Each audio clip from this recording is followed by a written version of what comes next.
Okay, so we're going to get started with the crowdfunding panel. And thank you for coming, everybody. I'm Bill Price, and I'd like to do a show of hands. How many of you live or work in Middle Georgia? Come on, show of hands. Okay, so almost everybody. How many of you have done a crowdfunding campaign? Wait a minute. Oh boy. Not too many. No, that's good. That's good. And how many of you know what crowdfunding is or think you know what it is? Wow, they all think they know what it is. Well, that's pretty cool. Okay.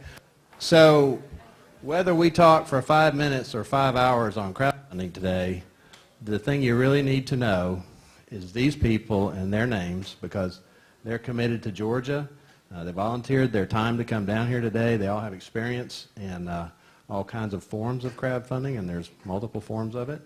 I'm going to start with Ron Stebin. Yes. Yeah?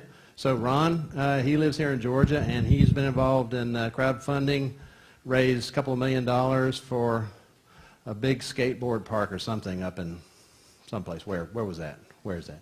Well, I didn't actually raise the whole $1 million, probably about $800 worth of that $2 million through crowdfunding, but the rest came through SPLOS. Are you familiar with SPLOS?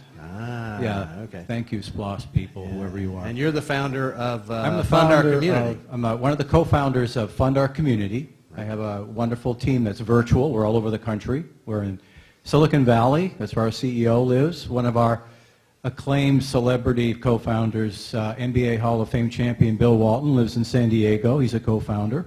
Yep. I live in Kennesaw, Georgia. And then we have another co-founder that's up in Michigan, and we've been around for about 2.5 years. Thanks, Ron. And then next to Ron, if you just hand him the microphone, we have Gene Wright, and Gene grew up in Carrollton.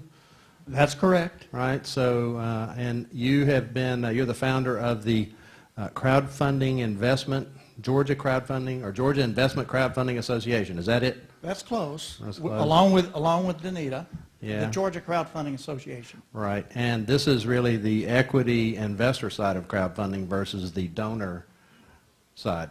Right. Well, what we're really trying to do is increase awareness and education on crowdfunding. There's so many different ways to crowdfund an idea, an event, Right. a cause, a project, or a business, that there's something in there for everybody. But you're committed to helping Georgia communities and businesses understand crowdfunding so we can take advantage of this, right? Absolutely. Our focus is totally on the state of Georgia and the businesses and nonprofits therein. Excellent. And then next to you we have Andrew Eck. Is that right? Yeah, yes, sir. And you're from Macon. You're an engineering student at Mercer. You're an entrepreneur, a business startup guy, and you have done crowdfunding. Yes, I created my own crowdfunding campaign for my concert series here in downtown Macon. And then also I was involved with the Makerspace crowdfunding Spark campaign. Macon. Yeah, Spark Macon. The Makerspace. And did it make its goal? Spark Macon made its goal. My concert series did not make the financial goal, but it met its marketing goal that was what I was trying to get at. Cool. Cool. And Danita Harn has come down today, and she's on she was one of the founding members of the crowdfunding association with Gene, right? And then you've done a lot of businesses and startups and financial turnarounds, and you have a consulting firm that helps businesses, right? And so you're pretty passionate about crowdfunding, right? Yeah, you know, this economy's brought about a lot of challenges for business, and small businesses make up over 90% of the taxes in the United States for payroll. So they supply jobs, right? And now more than ever, we need them. And we have an opportunity to take advantage of crowdfunding so that we can help bring innovation to fruition and supply jobs. So it's really exciting. My clients needed funding. They weren't getting it through traditional sources. So when I met Gene, I was desperate for some of my clients to get help. And so we structure them so that they can pass due diligence, the audits and all of that. And then they go to experts like Gene and other people to Spark Market, various sources, Ron, to get the funding that they need. So yeah, Great, cool. Very exciting. So next to Danita, we have David Guy, who is the founder of MakerStaker, which is a crowdfunding platform for medical devices, right? And you live in Georgia, right? I do live in Georgia. I live in Canton, Georgia. Okay. And Maker Staker is based out of Atlanta? It's based out of Atlanta. That's correct. We got into the niche market of healthcare. Formerly was CEO of a medical device company that was in a business incubator in Rockville. We were ready to launch a new product. Was looking for the promise of non-dilutive funding that crowdfunding can provide on the reward side. And we're surprised that we were unable to use some of the Kickstarter, Indiegogo, the more large equity sites, reward sites out there. Quickly got immersed in this market and learned about the Invest Georgia exemption and felt that was going to be something that provided a lot of different opportunities for both dilutive and non-dilutive funding wherever the life cycle of the company was. All right, so we're going to get right into it. We've got 5 topic areas about crowdfunding. I know we're kind of short for time, but again, the most important thing is these guys are experts. They have experience. They'll help you if you're interested in doing something in the space of crowdfunding, and I think pretty much everybody in business and government ought to be learning everything you can about it now so you can take advantage of it. So the first question is, well, what is crowdfunding? And I'm going to initially turn that over to Gene, and then we'll go around and everybody will tell us what they think it is. Here's what I think it is. There we go. It's, in our view, well, first let me explain crowdfunding. It's nothing new. Crowdfunding's been around for a long time. When you stop and think about it, churches have been crowdfunding for centuries. They just didn't know what to call it. So we define it as a process to obtain funding for an idea, a project, a cause, or a business, utilizing the internet as a platform to find like-minded people to support and subscribe to your idea, project, or business.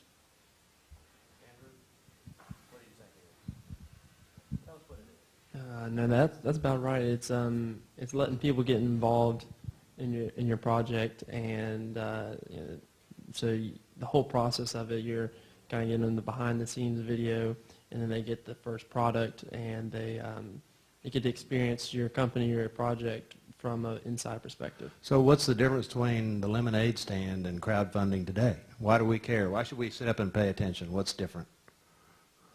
Everyone's doing it.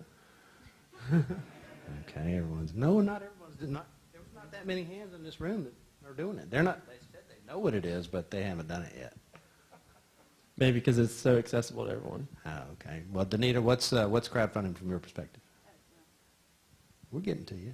Mr. Guy was a better person Well, to answer no, that. everybody gets a say. Come on now.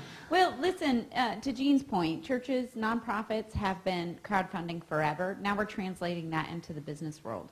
People got laid off in mass numbers. People lost their jobs. People had ideas. If anybody ever heard the IBM NCR theory, where there was a guy who worked for NCR and he took his idea to his boss, and his boss said, "You're an idiot and you're fired," and he started this little company called IBM. So you don't want to lose good ideas, but when you have a great idea in your head and your boss isn't listening, it's your chance to start a business and to innovate. We know more innovation today than we ever have. We couldn't fund it before because we had to go to the people who had the money, and it was whether or not they liked you, whether or not they thought you were a good investment. Well, now you can use the public in the social media. We learned the statistics before from the previous speaker. You can utilize and monopolize that in your business to grow it, to fund it, and to evangelize it. You know what's shocking about, every now and then Georgia does something really leading, right?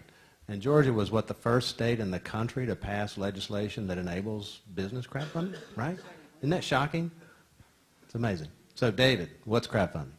So I think crowdfunding really changes the capital stack. So without getting too detailed on it, traditionally, if you had a great idea on the back of a napkin, you'd run out to an angel investor if you knew them, or you'd Google the VCs out there, and you never had enough traction for a VC to be interested. They're looking for something that's de-risked, something that has a product that's to market, that you've got an adoption rate, it looks like a hockey stick, and that's where they want to deploy more capital to scale. Doesn't make VCs bad. If I'm putting $20 million to work, I want to make sure that I have very little risk in the deal.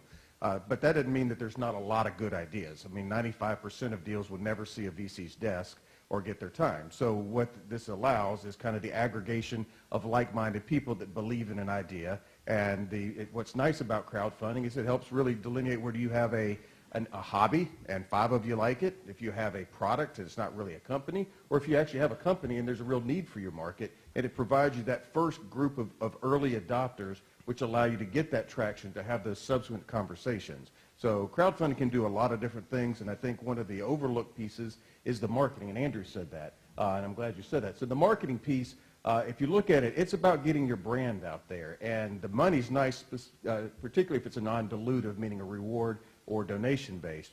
The equity base is kind of new, and that's part of what we're up here is from a missionary standpoint, is talking about how do we educate the people that are in this room, which is fantastic to see the number of people, but how do we educate these people on knowing what type of deals they can get involved with and knowing that you don't have to be an accredited investor to start being involved in crowdfunding campaigns. All right, Ron, tell us what crowdfunding is.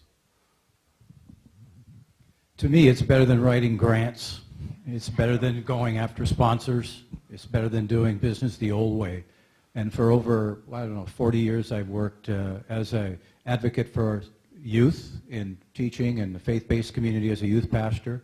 And all along, I've needed money for something. We either had to buy a new playground equipment through the PTA, or we had to get a van for the church. I found writing grants was painful. It was like I'd rather go through a root canal. And now with the use of crowdfunding, we have a better way. And it's faster as well, if it's done right. Okay, so Danita, the next question we were going to discuss was why crowdfunding can help these people, basically. And the slide I've got up there is really around investing in small business and business startups. So why don't you tell them, why crowdfunding can really help them? Sure. So statistically, it takes 18 months to get a business up and running and revenue positive. That's your average. And in 5 years, the majority of them go out of business. A lot of it's capital-driven, expertise-driven. Well, crowdfunding allows you to build an audience and build capital at the same time. Used to be that we'd recommend that you stay at your job and start your company on the side so that you always had a revenue stream, and in case there was that opportunity to fail. Well, when people don't have a job, you still got to pay your mortgage, you still got to pay your bills. So this really does allow business owners and innovators and entrepreneurs a way to go out and to sustain and build until they can become attractive to the VCs and the different levels of investors and the bankers, etc. With churches and nonprofits, our largest church is about $25 million in revenue, and they had to too reinvent themselves when the economic downturn took place. And what this taught them was innovative ways to take advantage and capture digital media. And so they've done some really neat things inside of nonprofits and church world. Has anybody ever donated $1 to dress casual on Friday at one point in their life at work? Yeah, you get it. Well, that's crowdfunding. It's that simple, guys. It doesn't have to be really hard. You just got to make it happen. So, Gene, why? I'm bouncing all over the place. Leslie, I'm sorry. Go for it, Gene. I think the biggest benefit we see to our clients is faster access to capital for good ideas. Crowdfunding has broken a lot of barriers. And I'd just like to ask the audience, how many in the audience have tried to raise capital from the 3 Fs? What's the 3 Fs? Everybody know the 3 Fs? No. Friends, family, and fools? And been unsuccessful. Can I get a show of hands? I want to see you guys over here after we get done. I was on the phone with a Wall Street Journal reporter who's looking to do a story in the next couple of weeks in Middle Georgia on people who've been unsuccessful in the race. But my point is it's quicker access to capital with really good ideas. The social investor is very different than the Wall Street ticker tape investor. And so I think those kinds of things work to the advantage of a startup or a person with little business experience that really want to get out there and do something. Great point, Ron. I'll give you a real-life example of how it works well for some people. We have an intern that came to us out of Nebraska. He's a Creighton University basketball star who was playing basketball in his senior year at Creighton with a pig valve in his heart. He had open heart surgery. And after he became an intern with my company, virtually, he said to me, "Oh, Ron, I'm bummed." "Why are you bummed?" I have to get another open heart surgery. And I just started a job with Urban League, and I'm going to die before my insurance kicks in. He's also an urban boy taking care of his own family at a very young age. So he said, well, why don't we put you up as a campaign on our website? He needed the money immediately to help pay for Obamacare. Some of you may not like it, but it helped him in this circumstance. Pre-existing didn't matter. He needed $285 a month over a long period of time to be able to have this open heart surgery. We put him up. Within 30 days, we had over $8,000. And there's an example of somebody who had a need, a tremendous, dramatic need, and it worked really well. And I have other examples like that as well. And if you have those kinds of things, talk to us. It might be something that we can help you with. I'm not asking you to have a heart surgery or anything. But Andrew? So why can crowdfunding help these folks?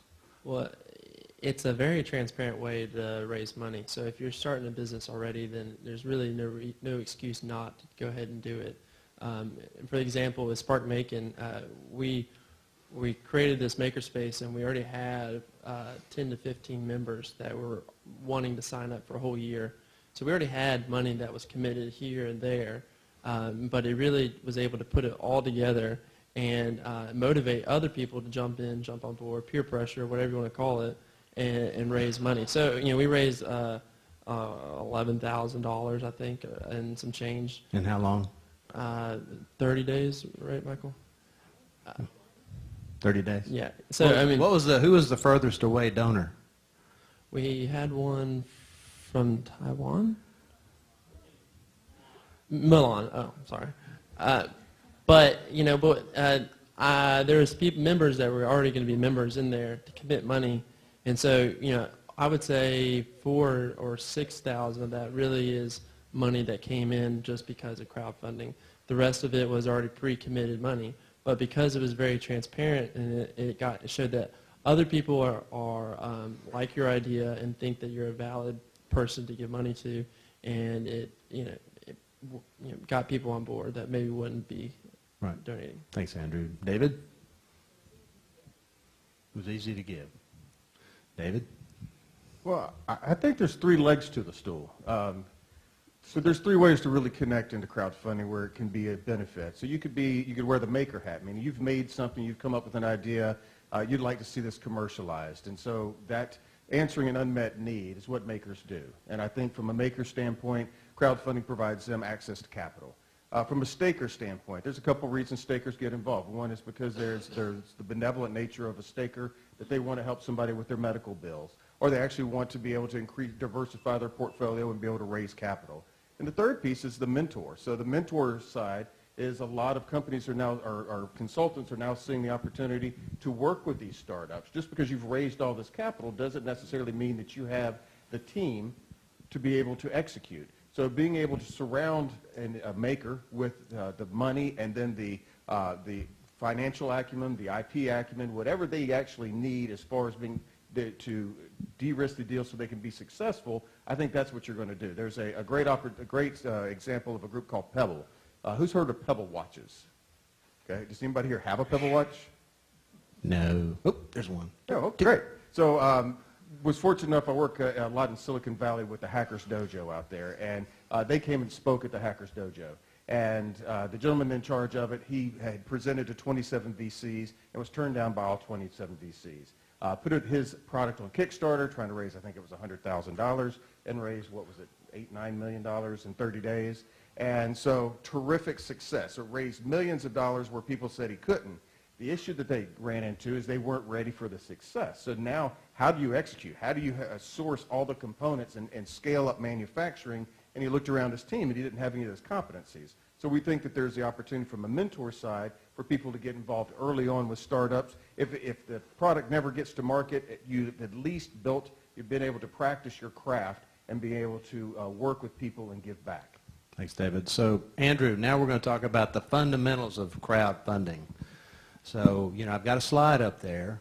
Talks about telling a story and a reward system, social network, yada, yada, yada. So from your perspective, having just done this, both with your concert program and with Spark Macon, Don't get too into the weeds now, just the basics, the fundamentals. Well, the basics, I would say, one word is engagement, is you want to engage all the reach you have. I think a stat is 30% of your crowdfunding comes from your own personal network or your team's personal network, which is your family and friends, the 2 Fs. And then you're trying to reach for I guess, that third F. But engagement, to get people engaged, and you want them to feel like, to get them comfortable with you, because, hopefully you're reaching to a stranger, and they're going to look at your page, and so you need to get them on your side and say that you're a valid person to give money to, and you have a valid idea, and you have a valid way of doing it. So a video is very helpful. It doesn't have to be super well done. Homemade is kind of preferable, because it's to show that you're asking for money. You obviously don't have money to make a nice video. There's perks involved, and they could either be equity based or just your name on the back of a T-shirt. And then during the campaign, you have to have continuous engagement, which is difficult if you're already running your product. So that's probably something to keep in mind, that if you're running your business already and you're asking for something for another project, you've pretty much doubled your workload inevitably. Danita, so from your perspective, there's the equity-based side of crowdfunding, which has a whole different spin of fundamentals versus non-equity, right? You can tell us about the equity side fundamentals? Well, the equity side has been a little bit slow due to a lot of recalibration, should we call it, Gene, from the policymakers and legislators. So equity-based, there's been a guitar company that's effectively crowdfunded here in Georgia. It's a little bit harder simply because it's more expensive. There's a lot more components to it, but we are looking at it, trying to dissect it and get everybody engaged that needs to be to fix that. So precursor to that, we don't want people to be discouraged, which is why we still, in Georgia Crowdfunding Association, speak about all types of crowdfunding. But there's equity crowdfunding going on right now in Georgia, right?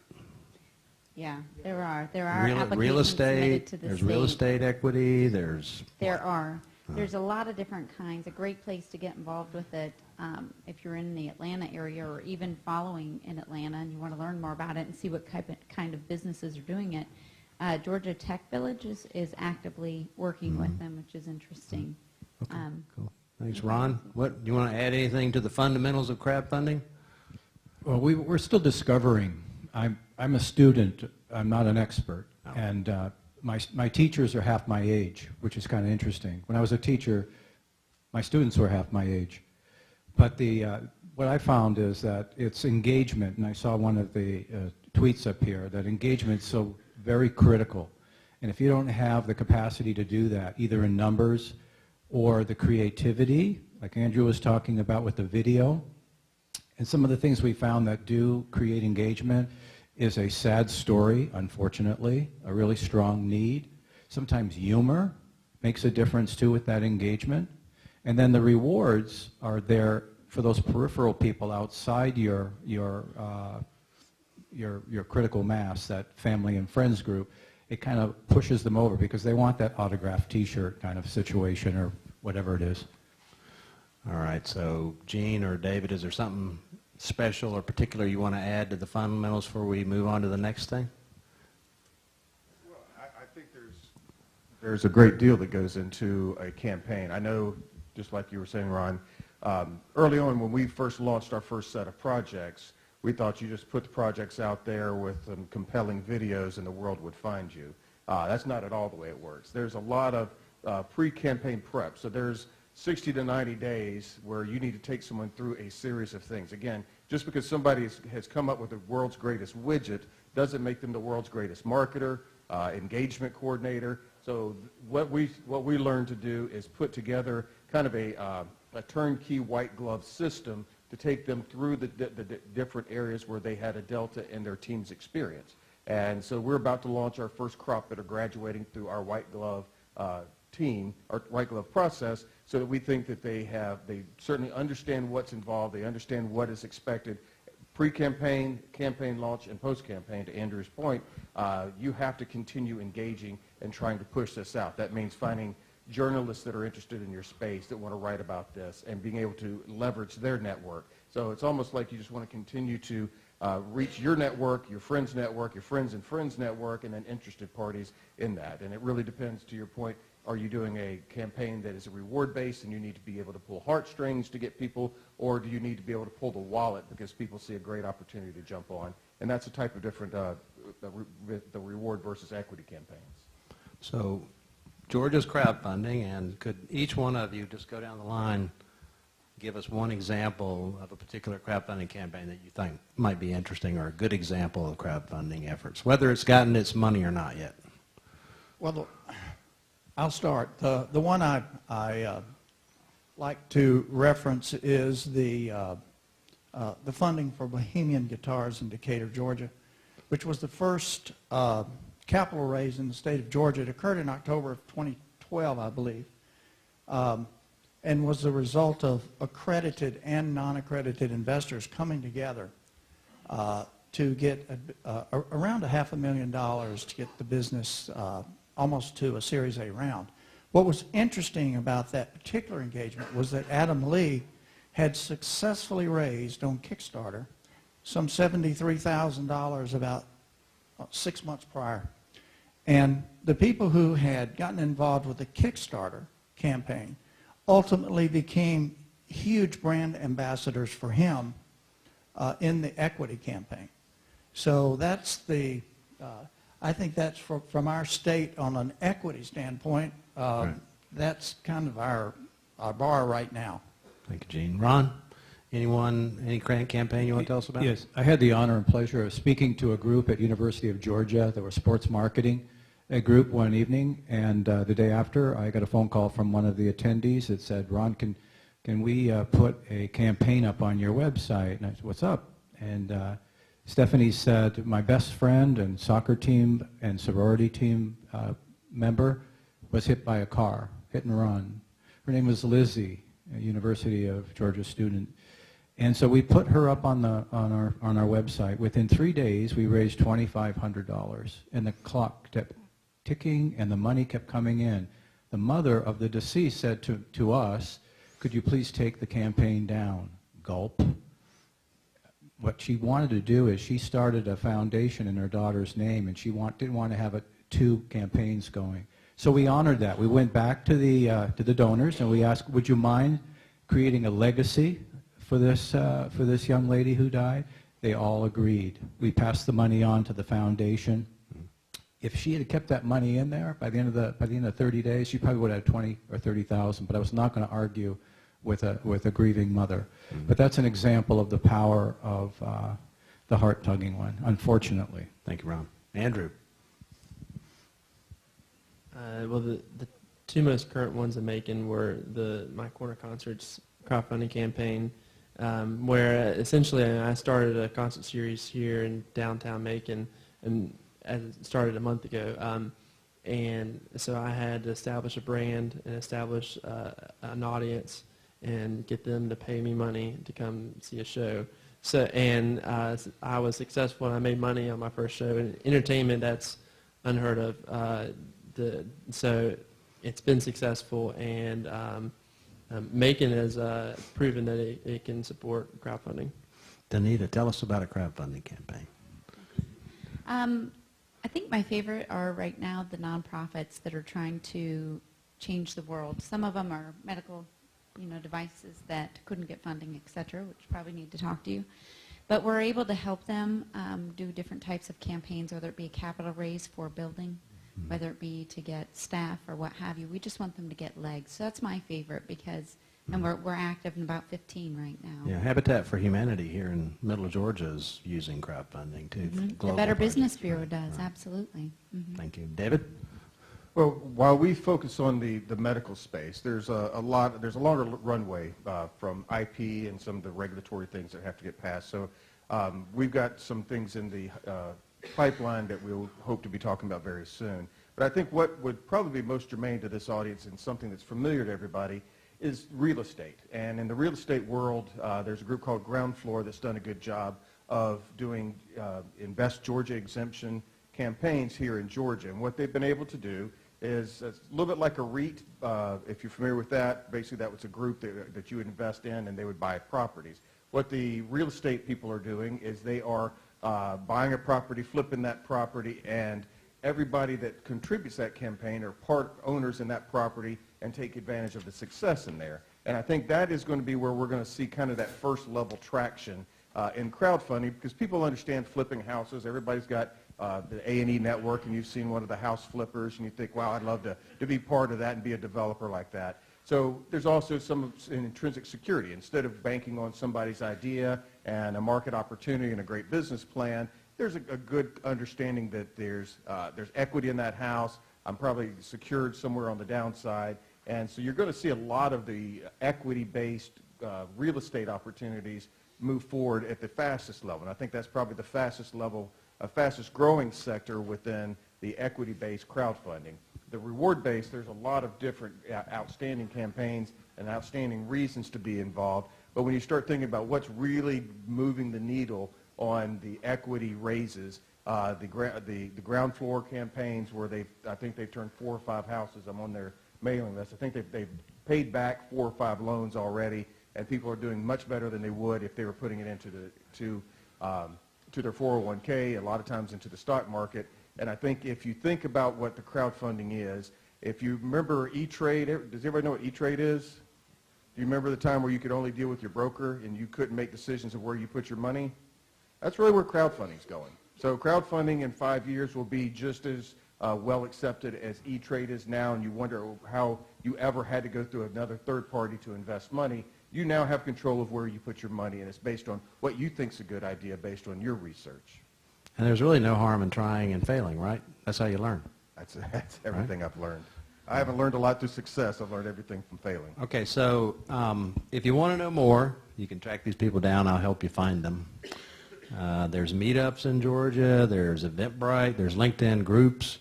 There's books. There's Take a Class. There's lots of ways to learn, and there's lots of good people. Because Georgia was one of the first in the country, there's a lot of people who've learned about crowdfunding in advance. So we're really, from the human intelligence perspective, we're really kind of far ahead. So there's really no excuse why people shouldn't be learning about it. So do we have any questions from the audience for our panel? So I know that you were saying that there's not really negative ramifications from crowdfunding campaigns. I had one example where I think that it could be perceived as a negative.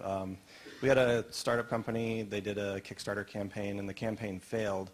And what happened is it made their deal very toxic to venture capital investors because all of a sudden it was perceived that there was no early market adoption of their product, which is probably likely so. But it could have just been that they didn't manage the campaign correctly. But I just kind of like any advice to mitigate things like that.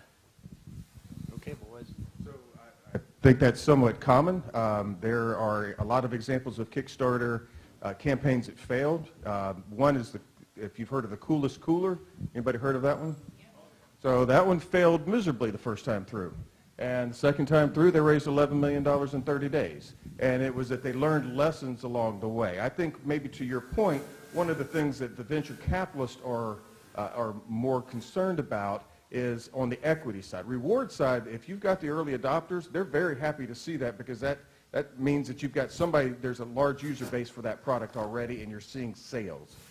Where they worry a little bit is on the equity side, and what does the cap table look like? So how many people are actually on that cap table? Are there 300 people, and they've got to worry about how that's going to work? And the crowdfunding companies, I know at least on our end, we focused a lot on what term sheets look like to make sure there's the correct provisions as far as drag-along provisions to make sure you also limit the size of the pool of the number of investors so it's not so onerous to somebody, because there's a lot of reporting requirements as you have that number of investors. But there's a lot of controls that the crowdfunding community has established to try to make sure that these look like good deals once they move up the capital stack to the angels or to the VCs.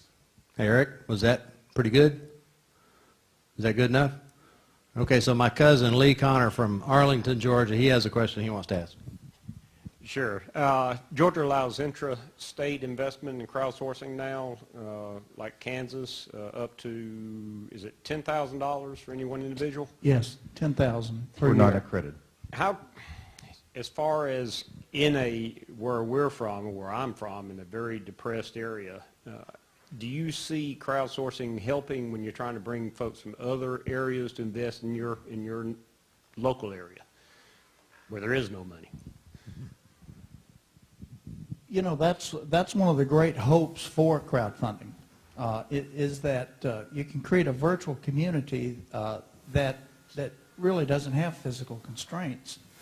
There's no reason in the world why people from literally all over the world wouldn't want to participate in a project or a campaign in Middle Georgia if it was a good idea and it made sense. Okay, so my other cousin, Brian Williamson from his 5 minutes. Well, we can still do a question. Brian Williamson from Department of Community Affairs, he has a question. Well, not so much a question, Bill. I just want to say thank you from the state and the local government perspective. As the panel undoubtedly knows, Georgia wants to be as friendly as possible to business, and this is a very, very interesting discussion, particularly on the capital stack. If there are financing gaps out there, I can just say both the state and the local governments want to be a partner, and crowdfunding is definitely a source we want to look at. May I answer, or not answer, but add to that? Yeah. I mentioned that my company is virtual. We're all over the place. But I have a vested interest in Georgia. I live in Kennesaw. And I would love to have our company really officially based here. So we're looking for partners. We're looking for investors, impact investors, that would root us here. And then my colleagues from around the country may want to move here, I hope. Is there any other questions from the audience voluntary questions before I do a mandatory question? All right, so Danita, for you, I found it very interesting that you could use crowdfunding for nonprofits. And in fact, I've been engaged in doing some volunteer grant writing for some nonprofits. And just a little bit more about how that would work and how that could be leveraged. Well, it's a great question. It depends on what you're trying to achieve. Nonprofits can be anywhere from, you're offering a service. Maybe we have one client that takes displaced women and basically makes them create a life again, or helps them create a life again. And we have products that people are creating, and they want to do it for the better good of the human race in their belief system. It depends on what you're trying to create, and your campaigns need to support that. If you're trying to get a building, that's going to be a lot different campaign, and it's going to be a lot more money than it would if you're trying to get maybe an operation or something of that sort. So it really does depend on what you're trying to achieve. There's a lot of different components. Okay, thank you. I'd like to follow up with you on that at some point. Thank you. Any other questions before we let you go for ice cream? Oh, there's one more here. Here we go. We've heard a lot about crowdfunding for startups. Have you seen any instances of crowdfunding for growth to get from point A to point B? Yes. Short answer to that is yes, and that's and that is a very important part of crowdfunding. There's this space where the capital needs of a small business, pretty much under $350,000, are not addressed by today's banks. Everybody knows that. So what they're looking for, what really high-growth companies and fast-growth companies are looking for is access to capital for the right reasons. They need the rocket fuel. They need to be able to pull that forward. And there's a number of different options, from a rewards-based crowdfunding to debt, peer-to-peer debt, to royalty-based crowdfunding, to rewards and equity. So the small business owner today has so many more options to fund themselves up to that $500,000 level where they become bankable, that crowdfunding is just an excellent strategy for somebody to contemplate.